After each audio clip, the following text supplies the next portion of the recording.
आपण हे चकल्या डब्यात भरून ठेवूया. बरणी अशी बरणी भरते आणि आवाज येतोय ना कडा कडा, तर तिला वाटते काय नाही काय भरते. ती बघते बघा कशी ती प्लेट मध्ये कशी भरते, उचलते आवाज येतोय ती बघते.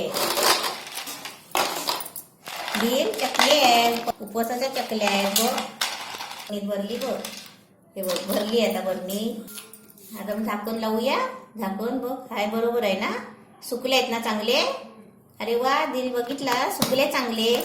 हे बघ असे तुला कसा मी जवला तुला सुकून ठेवते ना, तसे कसे सुकून ठेवले आहेत. साबुदाणे बटाट्याच्या चकल्या बनवते आहे, उन्हात सुकवायचे.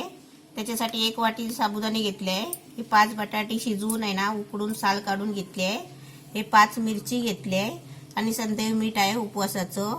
हे आता मी पहिलं काय करते, साबुदाणे भाजून घेते, थोडेसे हलके भाजायचे आणि बटाटे किसून घ्यायची, मिरची चिरून घ्यायची.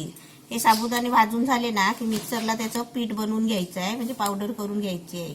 मी तुम्हाला दाखवते. असे चांगले खोल तव्यामध्ये नाही तर कढईमध्ये आहेत ना, साबुदाणे जरा गरम करून घ्यायची चांगले भाजून. म्हणजे कशी माहिती कुरकुरीत झाली ना मग त्याची चांगली पावडर बनते. किती मिनिटांनी भाजतात ना ते पण मी तुम्हाला सांगते. हे बटाटे उकडून घेतलेली साल काढून किसून घेतले. आता ही मिरची बारीक चिरून घेतली आहे, एकदम बारीक 4 तुकडे करून, असे बारीक तुकडे करून 4 म्हणजे चिरून घेतले. हे उपवासाचं मीठ आहे. हे साबुदाण्याचं पीठ एकदम करून घेतलेलं आहे मिक्सरमध्ये भाजून. एकदम बारीक पीठ करून घ्यायचं, जसं आपलं गव्हाचं मैद्याचं असतं ना तसं बारीक पीठ करून घेतलंय. आता हे सर्व साहित्य आहे ना मिक्स करायचं आहे. हे साहित्य मिक्स करायच्या आधी ना हा साचा आहे चकलीचा, त्या साच्याला आहे ना आपण असं तेलाचा हात लावायचा आतमध्ये. आता याच्यामध्ये पहिलं मीठ टाकून घेते, म्हणजे चवीपुरतं मीठ टाकायचं आहे.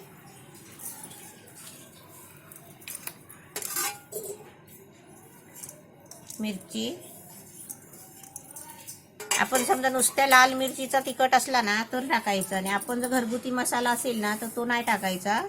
कारण का माहिती आहे का, त्याच्यामध्ये सगळं गरम मसाले असतात, म्हणजे ते उपवासासाठी नाही चालत. आता हे थोडं थोडं पीठ करून आहे ना याचा गोळा करून घेते. हे सर्व पीठ आता घेते आणि थोडंसं आहे ना नरम करण्यासाठी थोडं पाणी घ्यायचा, कारण ते साच्यातून आहे ना निघायला पाहिजे ना, म्हणून त्याच्यात थोडं पाणी घ्यायचं.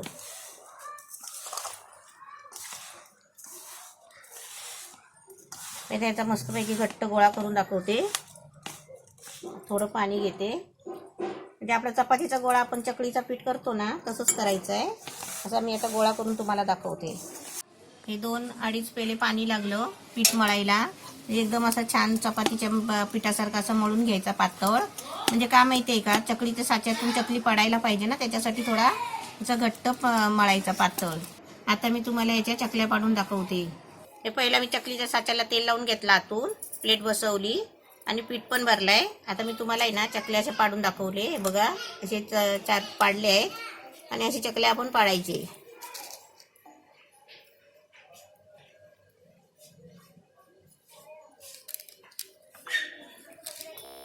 प्रत्येक टायमाला तेलाचा हात लावायचा साच्याला आणि त्याच्यामध्ये पीठ भरायचं.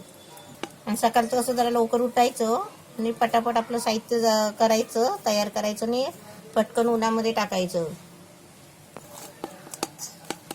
प्रत्येक आपण जे वस्तू सुकवणार ना तर ते उन्हाच्या आधी आहे ना सकाळी लवकर तयारी करून ठेवायची, आणि ऊन पडलं की लगेच उन्हामध्ये टाकायचं.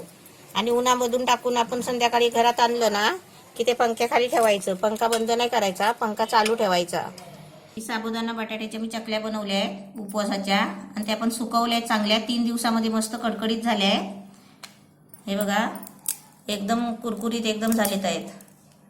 3 दिवस ऊन लावला आणि एकदम असे मस्त छान झाले आहेत. आता मी तुम्हाला आहे ना याची फ्राय करून दाखवते. आणि हे आहे ना तुम्ही जास्त करून आहे ना असे सुकून चांगले बरणीमध्ये डब्यामध्ये भरून ठेवा.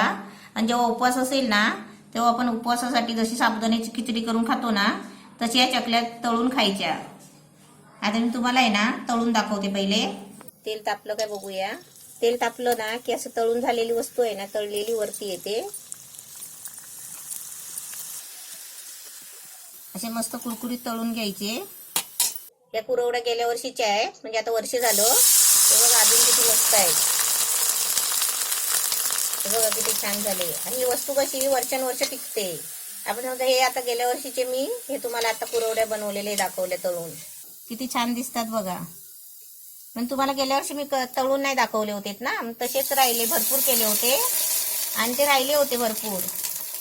असे तुम्ही पण बनवा आणि आपला उन्हाचा फायदा करून घ्या. म्हणजे ऊन असतो ना, ते उन्हाचा फायदा करून घ्यायचा. आणि चकल्या पण आहे ना मस्त असे कुरकुरीत होतात, जास्त भाजायला तळायला लागत नाही, असे छान लागतात. खाऊन बघायचे मस्त आणि असे तुम्ही करा.